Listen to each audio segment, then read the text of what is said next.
parti rejoindre mes parents qui étaient déjà en Afrique le 7 septembre afin de monter le Kilimandjaro. Le Kilimandjaro, c'est quoi? C'est la plus haute montagne d'Afrique. Donc on a pris la voie Machamé, c'est considéré comme l'une des plus belles voies qui mènent au Kilimandjaro. Donc c'est une voie qui se fait en moyenne sur 6 jours. Première journée, on arrive, on est en bas du Kilimandjaro, on a nos affaires qui ont été checkées la veille par notre guide, tout est bon, tout l'équipement, presque pour le coup, et on attaque. Donc le Rangers vérifie bien qu'on n'ait pas d'armes, d'alcool, de drogue dans nos sacs, et puis on peut démarrer du coup dans cette forêt, c'est de la végétation, il fait humide pour le coup. On commence la première marche. Moi, au bout de 30 minutes, je me dis, dis donc, je sais pas sans skill de verge. On vient à peine de commencer, je sens que ma fréquence cardiaque monte énormément. Fin de la première marche, on a fait 3h26 pour 11 km pour le coup. Et on avait un rythme à 18 minutes 49 le kilomètre. Donc on a fait une bonne performance, on a dépassé quasiment tout le monde. Ouais. Arrivé ici, du coup, on était quasiment les premiers à être là. Je crois que j'ai vu 3 groupes avant nous. On était parti à midi, nous on est parti, il était 13h40. Donc au final, on est très. C'est ce qu'ils nous disent aussi. Ok, là on va signer notre arrivée. C'est ça. Et en fait, on arrive tellement rapidement que nos guides n'ont pas préparé le camp. Sauf qu'on donne nos affaires. Alors en fait, on est parti, on avait juste une petite veste et on est parti en haut, quoi. Donc on arrive, on a froid, la tente se monte, moi j'ai mal au crâne et c'est que le premier jour. Et là ils ont monté, là c'est la cantoche. Ils ont leur tente. Et hop, Pierrot il est parti déjà dans le couchage. Il est fatigué. C'est vrai qu'on a pas mal donné, on les a étonnés. On les a étonnés. Pierrot dehors. Il est 18h. Et notre maître de terre est venu nous apporter des bassines de chaud et du savon. Pierrot, comment il va mon Pierrot? Super. J'ai l'air d'un SDF. Ouais, c'est vrai. Je suis pas mieux non plus. Donc ce matin, on est parti, on va chercher Shira Cave Camp. Donc normalement arrivée prévue à midi, il est 8h30. Regarde, il y a le Kibo qui nous fait un coucou sous le soleil. Il s'avère qu'on est plutôt rapide, on arrive à monter en moyenne avec, allez, on va dire 40 à 50% plus rapide que ce qui est prévu normalement sur les épreuves. Donc c'est vraiment très sympa. Ça fait 2h30 qu'on marche. Putain, c'est bien. Faut pas lever la tête parce que... Ah, c'est pas fini, c'est pas fini. Mais bon, c'est le mental. Wouh! Wouh! Hakuna Matata! Day 2! Pierrot, tu dis quoi toi? On est avant Guingamp. En avant Guingamp. Allez, 2 cookies, 2 snacks. Facile, Kilimandjaro. L'instant, on va voir la suite. Moi ça me tire un peu. Donc il faut savoir que Momo du coup, l'ascension, il a vraiment bien géré.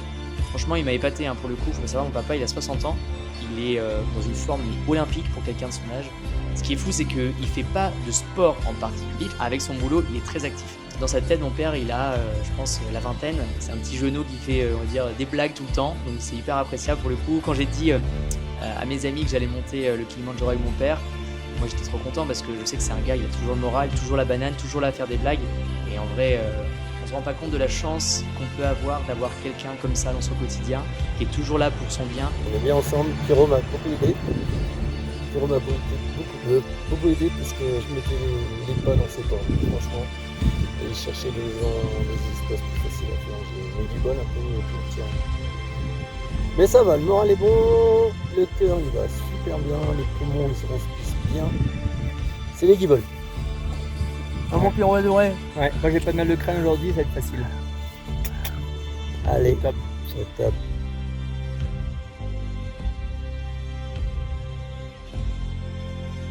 En fait, nous, on avait envie d'aller manger avec notre équipe de porteurs. On pensait que c'était une grande table qui allait être là, qu'on aurait pu manger tous ensemble, ça aurait été hyper convivial, mais en fait, pas du tout. D'avoir que les porteurs, une fois qu'ils ont terminé de monter, Ils n'ont qu'une envie, c'est de se reposer. Limite, on est gêné parce que nos chaises, ils ne pouvaient pas tendre leurs jambes complètement. Nous qui pensions pouvoir profiter d'un moment de partage, etc., au final, on s'est dit, bon, c'est peut-être pas l'idéal, on préfère qu'ils soient en forme et qu'ils puissent bien récupérer pour que la suite de leur ascension à eux se passe bien aussi. C'était l'ascension qui nous a mis à rude épreuve, étant donné qu'on n'avait pas eu l'occasion de s'entraîner finalement en haute altitude. Étant donné qu'on habite à Brest, le plus haut qu'on puisse trouver à proximité, c'est les monts d'Arrée. Je crois qu'on n'est pas plus haut que 500 mètres au-dessus du niveau de la mer.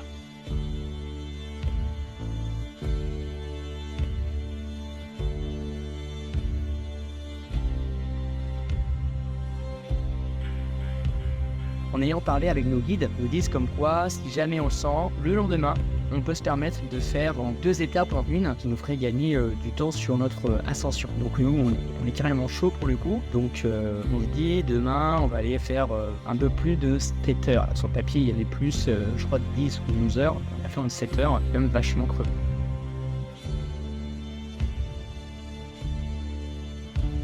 Là, la voile est mouchoir. Les Sherpas montent polé et on va aller jusqu'à Lava Tower. Ouais. Le gros.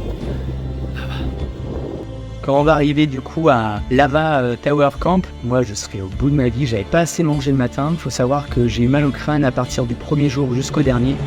Et c'était vraiment difficile. Les derniers pas, j'ai souffert, j'en pouvais plus. Je disais à mon guide, waouh, vivement qu'on arrive pour qu'on puisse avoir un casse-croûte. Au final, on n'est pas resté longtemps sur cette place-là. Il faut savoir qu'en général, les gens ont tendance à rester le temps du repas.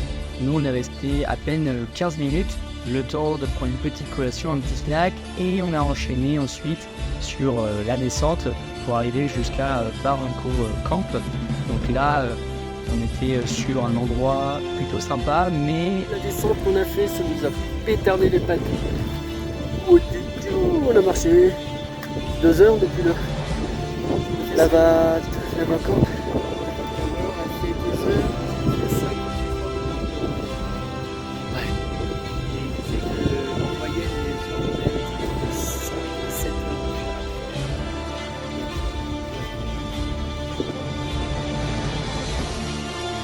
Là, c'est notre team. Salam Safari.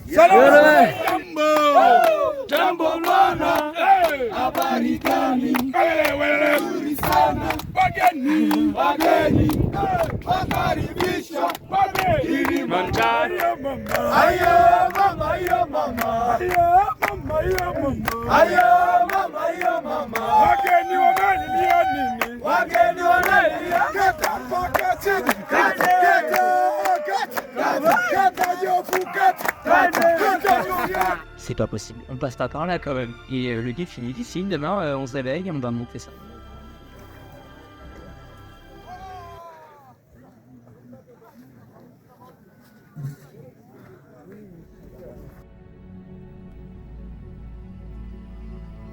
Donc on est passé par l'endroit le plus difficile et c'est une heure qui va être assez technique dans le sens où si jamais tu tombes en arrière, ce que disait le guide, c'est qu'il y a des gens malheureusement qui ont perdu la vie parce que faut pas être déséquilibré, c'est le lit derrière toi, il y a 15-20 mètres, donc faut vraiment être bien concentré et c'est ce qu'on a fait pour le coup, on a cherché à être le plus focus possible et je me suis dit on n'est pas foutu dans le sens où ça me semblait impossible, beaucoup trop abrupt, beaucoup trop penché et je me suis dit on va laisser les pattes quoi. Et au final ça l'a fait, c'était pas si dur que ça et moi je trouve que c'était la partie la plus plaisante parce que ça rajoutait un peu plus de challenge, c'était pas uniquement marcher, c'était marcher mais aussi avoir on va dire cette concentration pour se dire où on doit mettre nos jambes, où on doit mettre nos bras.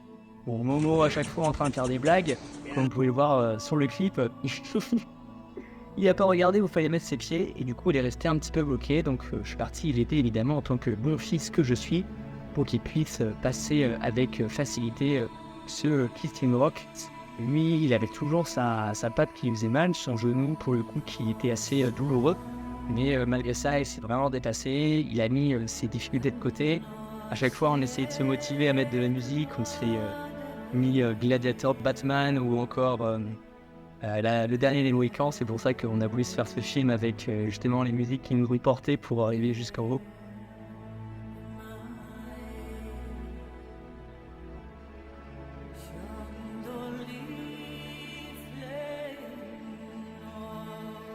Au final, arrivé au camp, David nous a régalé, nous a fait un bon poulet frites.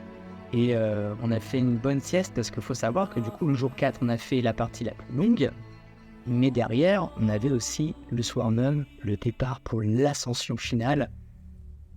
Donc là, on est parti de Barafou. Comme vous pouvez le voir, on était dans un bouchon bien d'un périph' parisien à heure de pointe. Donc tu vois le nombre de frontales au loin qui sont là pour venir grimper le sommet. Et pour le coup, tu te dis, mais c'est pas possible, on va être à la queue pendant tout. Non, il n'avait pas décidé comme ça, notre guide. Ce qu'il a fait, c'est qu'il est passé devant. On est passé par un itinéraire bis. Et là, oh là là. On tombe sur des coups, des chemins vraiment abrupts, impossible à marcher. Pendant 1 heure, on va marcher jusqu'à un endroit. On est obligé de retourner sur le chemin où tout le monde est là. Et du coup, là, ça va chauffer un petit peu entre notre guide et un autre guide parce qu'il veut passer devant et qu'il va pas se laisser faire tout simplement, dans le sens où on a laissé passer peut-être 50 personnes, ça c'est sûr. Yeah. Wow, that's a nice. Ooh. Little birds. Yeah. Et du coup, une fois arrivé en haut de Stella Point, je décide de tracer. Donc il faut savoir que pour la dernière ascension, il y avait le guide Amos, Aseno, qui est guide aussi à son tour, mais qui parle français, donc ça c'est un avantage aussi. Et on avait un des porteurs qui avait décidé pour l'expérience de venir monter avec nous. Et moi je décide de monter avec ce porteur-là jusqu'au bout en haut. On speed. On arrive, ça y est, on est à Uru Point, et là c'est le sommet tout simplement, et t'as une vue totale, mais moi mon père il est pas là. Donc j'attends, j'ai peur, je me dis pourquoi je suis parti aussi vite tout en haut, si ça se trouve il était pas bien, il est redescendu, et j'ai pas de moyen de communiquer. Il faut savoir que mon téléphone je capte pas. Donc il y a 5 minutes qui s'écoulent, 7 minutes, 10 minutes, 12 minutes, 15 minutes, ça commence à être flippant, et là au bout, au loin, je vois une lueur, je reconnais son manteau pour le coup orange là, et il y a mon père qui arrive. Et je vais pas dire je cours, je marche rapidement, je le prends dans mes bras, et là c'est un moment d'émotion parce qu'on vient de faire un effort qui est quand même assez important, dans des conditions qui sont pas forcément faciles, et en fait t'as la récompense en haut, t'as le lever du soleil, c'est une vue magnifique, et t'as un grand bonheur, un moment d'émotion en fait, et voilà, j'ai la petite larme pour le coup, mon père aussi, de se dire que tous les efforts qu'on a pu faire depuis le mois de février se concrétisent pour cet objectif-là, donc d'atteindre le sommet de Kilimandjaro pour ses 60 ans, et moi pour passer tout simplement un bon moment avec mon père, une expérience riche en émotions, et c'est sûr qu'il y aura tout.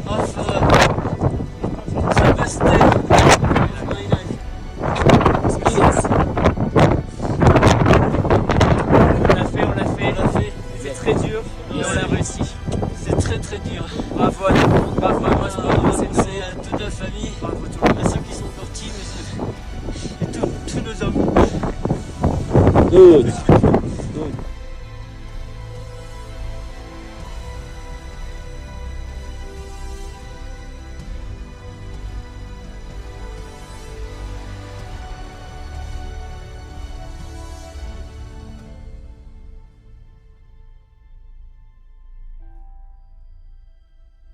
Ça y est, puis on l'a fait, on l'a descendu le Kilimandjaro du coup après l'avoir monté. C'était la journée la plus épuisante, je pense, depuis le début de l'aventure. On a fait 6 heures de marche ce matin dans le froid. Je sentais plus mes doigts, ils ont gonflé. Je sais ce que ça fait d'avoir des mains de maçon maintenant. Après, on a fait 2h30 de descente pour le coup. On est arrivé à notre camp, 2 heures de dodo. Et là, ça fait depuis midi, 3h30 qu'on marche. C'était 5h, 6h, 11 heures de marche.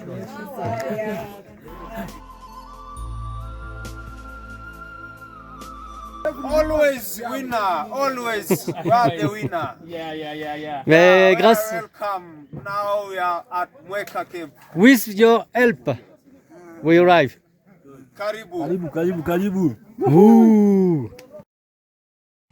Donc là, le dernier repas, regardez la quantité de riz pour 2. Geoffrey, il s'est foutu de nous, c'est une blague. Finish. Finish, yeah. Yes. Okay. Mon David, il va gueuler. Thank you, Geoffrey. Ok, papa, maman, avec Pierre, vous allez commencer avec Amos parce que moi, T'es fatigué. je reste ici Aider les copains. pour casser les Les tentes. Ok. Le nettoyage du camp. Ok, Super. très bien. Merci tout le monde. Thank Thank you you, all. everybody. Thank you, guys. Yes, Thank you, the yes. team. Thank you. Ça y est, on part pour la dernière marche. Donc là, on est juste avec le guide principal, on est avec Amos et on va descendre Le chemin arrivé à la porte. Let's go, Salama Safari. Now the last descending. Yes.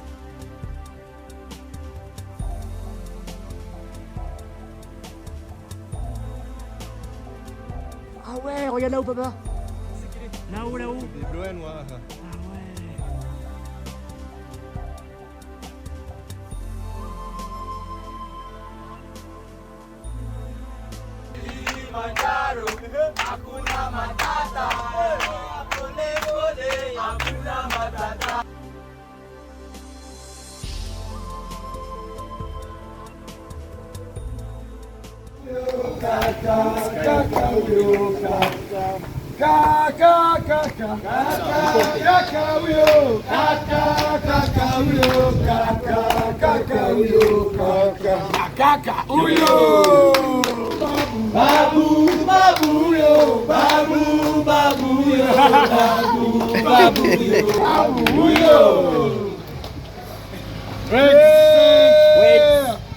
Attends, je prends une photo aussi. Oui. C'est comme un mariage. Ouais. Le ton caillasse.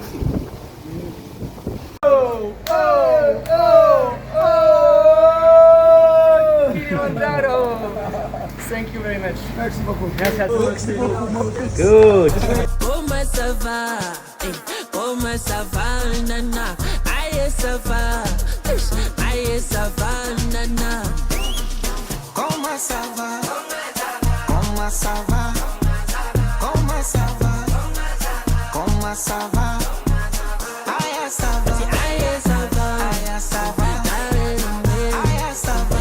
Aïe, ça va. Comment ça va? Ok, Hakuna Matata, Pole Pole, Leaders Villa, Salama, Papa Mo, Papa Piele, Mama Dominique, Tanzania, Meiji, Jim Style.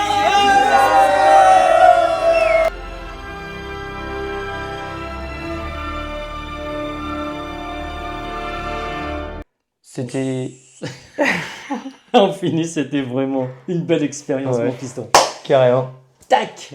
Donc on compte sur vous pour commenter, liker, partager cette vidéo aussi, ça nous ferait extrêmement plaisir. On s'est donné du mal, que ce soit pour monter, pour faire le montage.